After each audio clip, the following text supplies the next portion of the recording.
This is it, the epic Friday finale to our three-part crossover saga. The relentless underground pursuit has boiled over into total chaos, as John Wick and Cleric Preston break through the ceiling into a whole new movie universe.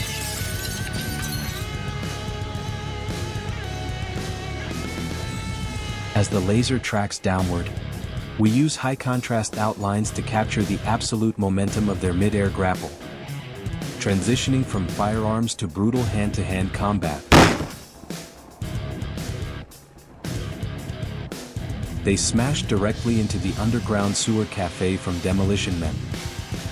Right in the foreground, we are engraving the legendary Simon Phoenix, completely unbothered, calmly enjoying a rat burger as the two heroes crash over his table.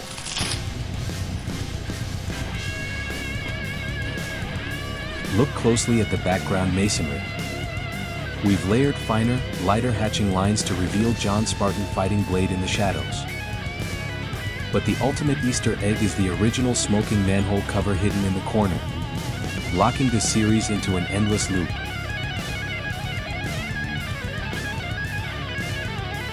With the final piece engraved, our action chain reaction is complete. They can fight across timelines forever. Thank you for collaborating and hanging out with me on this massive project. Lock in your quiz answers, subscribe for the next series, and work safe.